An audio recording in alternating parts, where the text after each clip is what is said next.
All right, we're going to turn now to a new segment here on NorCal News Now, Union Spotlight. And this is where we're going to talk about labor unions and their efforts to support workers. Aaron, now you're a labor guy, so why don't you quickly tell us what this new segment on the show is going to be all about, what we're going to be doing in upcoming episodes. I figure, the next couple of years, there's going to be a huge swelling. I mean, I think there's a big ground swelling right now for unions, for workplace issues and the need to be able to negotiate things, whether it's $15 an hour, wages across the country and better wages for folks. But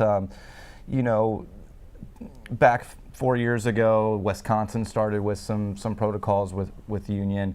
A recent Supreme Court decision of Janus that stripped some union things. But what you're seeing in the unions is haven't lost a lot of membership from that. Mm-hmm. The membership still stays healthy. I think the union I'm in, SEIU, only lost 2% of its laborers from that decision. So there's still a huge support for that, and people obviously in workplace still understand that they need those rights and they need that ability. But with that said, over the course of decades, slowly we have seen the percentage of U.S. Workers be members of Absolutely. unions. We used to be a large percentage of this country was union. Now it's gotten down to, and I'm not sure the actual numbers, and that's why we want to do this. We want to bring on guests to show and highlight what's going on in the country with this and what's happening. There's been some pros and some negatives. There's bills coming forward every day that want to strip protections for unions, but then there is a groundswelling of support, and you see it all over the country in the last 2 years, Mike.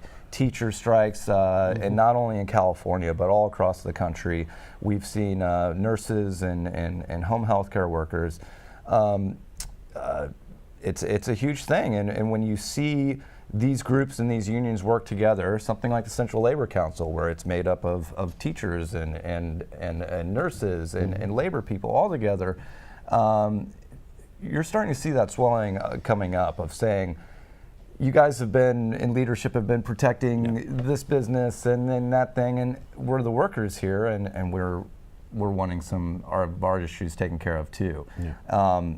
The strikes from the teachers have been a powerful thing across this country, and I think that, I saw this great thing the other day. It said, my son's living paycheck to paycheck, and the other guy says, well, tell him to get an education. Well, he's a teacher. Yeah, right. I mean, so it's a great highlight to that point. But I think we want to bring on guests locally and through statewide that are in labor leader positions or are in unions and talk about their issues and give them an opportunity to come on and have a platform to speak about what's going on with their certain union and their certain fields. Yeah, and I mean, we should note, I mean, regardless of where you are on the political spectrum, I mean, things like the 40-hour work week, the five day week. Weekends. Weekends. I mean, the minimum wage. I mean, things that benefit really everybody who works for a living really were fought for over the course of time by unions. So it's not a coincidence that we're seeing the erosion of buying power for the average working man and woman in the country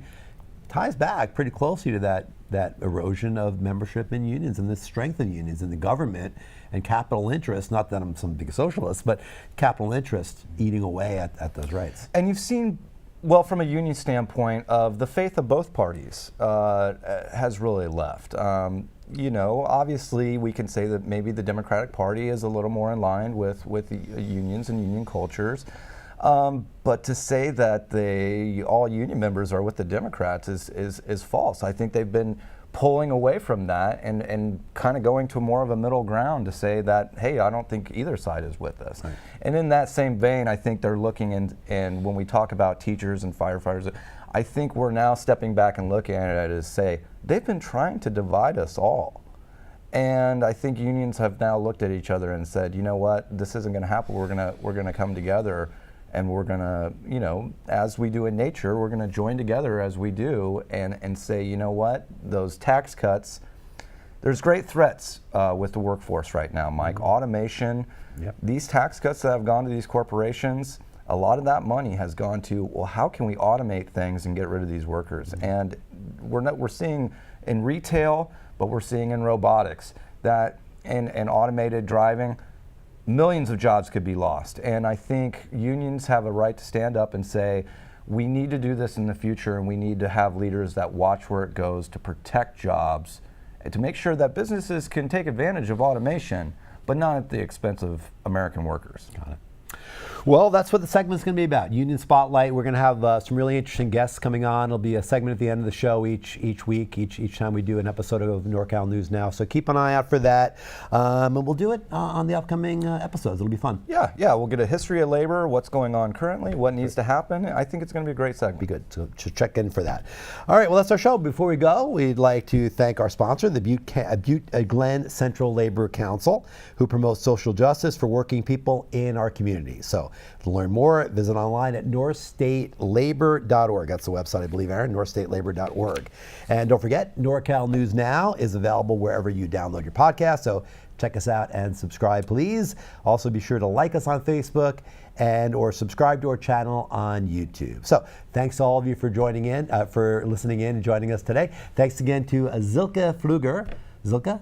Zilka? Yes, Zilka Pfluger for joining us earlier in the show as well. She's running on March 26th, so check that out if you're in State Senate District 1. All right, we'll be back at you soon with another big episode of NorCal News Now. Hey, thanks for watching. So long.